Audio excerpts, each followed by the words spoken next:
Hey everyone, welcome back to another episode of my Road to $1 million in Net Worth series, where I'm attempting to reach a $1 million net worth by the time I'm 30 years old and a passive income of $30,000 per year by the time I'm 27 years old, which should equate approximately to financial independence. I document my progress or lack thereof every single month on the first of the month on this channel, so if you're interested in following along, then be sure to subscribe if you haven't already. Now, over the last month, especially when it comes to the financial markets, things have been a bit bumpy. We've seen some pretty serious pullbacks in a lot of stocks, and the broader market has fallen about 7% in January just to kick off the year. And a lot of this appears to be tied to interest rate fears. That is, investors are scared that the Federal Reserve and central banks in general are going to be raising interest rates in an effort to combat inflation, which would also increase the cost of borrowing, which would thus decrease the amount businesses and investors can invest into things, which would decrease the stock market or whatever market pretty much that you want to pick. Simply put, there's a lot of debt in the system, and when you increase the cost of debt,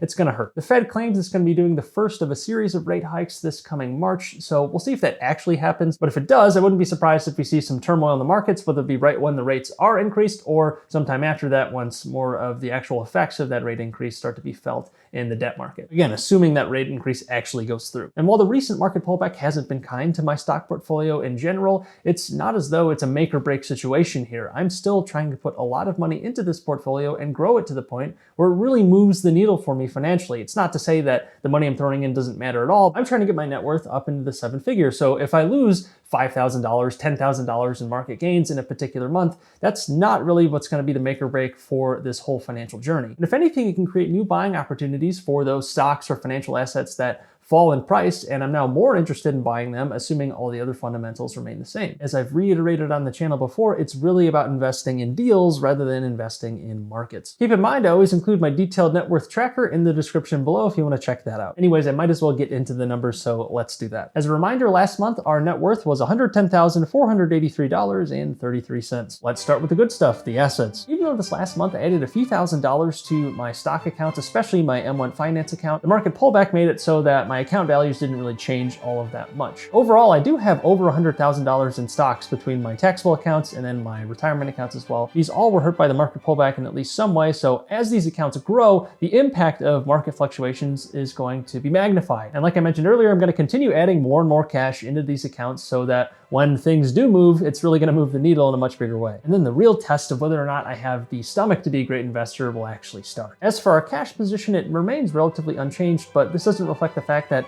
I did receive my annual bonus, but almost all of that went into paying back some debt, which we'll get to in a second. But a lot of that is going towards my HELOC, which is actually a revolving loan, so I can pull that cash back out. So in a way, it's sort of like a checking account, but obviously it's a little bit more complicated than that. But in total, that leaves us with $734,268.47 in assets. And now onto liabilities. As I just said, I did put a lot of money towards the HELOC balance. I think compared to last month, we paid off almost $10,000 in the HELOC. So that balance continues to go down, and this is probably where the default place will be for excess cash that isn't actually invested into other things. It'll probably just keep going here because we can always take that cash back out to invest in other things or pay down higher interest debt. Right now, it's only at 2.25% interest. Of course, that's assuming the Federal Reserve doesn't raise the federal funds rate, which would then kick up our interest rate, which would not be very fun. And if I were to use this HELOC to pay down other debt, it would probably be the student loans up here. However, there's still an interest rate freeze on these student loans, so we don't have to pay anything into them. My wife is also still in school, so payments actually haven't started, but there's also no interest being charged, so it's really an interest-free loan right now. Thank you, government. We'll definitely have a decision to make if and when the interest rate freeze actually stops and we have to start paying interest on these loans. Thankfully, we're almost done paying for, or I really should say borrowing for, this degree. We'll be done with that in August, and then this pile shouldn't really be getting any bigger from that point. And then also at that point, paying down these student loans will be a much bigger focus for my wife and I. But in total, that leaves us with $617,961.72 in liabilities, which means our net worth has increased to $116,306.75, which is an increase of just over $5,800. Our debt ratio has decreased down to 84.16%, and our passive income remains at $1,100 per month. So all things considered, it still was a good month, and we came out positive, even though we had the market pullback and a significant hit to our stock portfolio. Things still remained okay. I'm just trying to keep the focus on putting more money into our portfolio, more money into potentially paying down debt, and just keeping that cycle going. We already have a more than slight cushion with with our $1,100 in monthly passive income. So if we really needed some extra breathing room, we have some there. Right now, that money is generally just going towards more investments and more debt pay down, but we can use that in a pretty flexible way. I almost look at it like a sort of emergency income stream where we have some income coming in the event that we lose all other sources. The income stream wouldn't cover all of our expenses, but it could at least soften the blow if anything really were to happen. But in the meantime, it can be used to accelerate other investments. And speaking of other investments, I'm going to continue adding to the portfolio. Right now, my focus really has been on stocks. I've wanted to get into another property for a while now, but with the turmoil in the stock market right now, it seems like there's a lot of pretty decent opportunities, at least for my risk tolerance. So I've been putting a lot of time and energy towards that, but I do want to get another property relatively soon so we can keep building that income stream in particular to try and build that financial cushion. If I'm to hit my goal of reaching $1 million by the time I'm 30,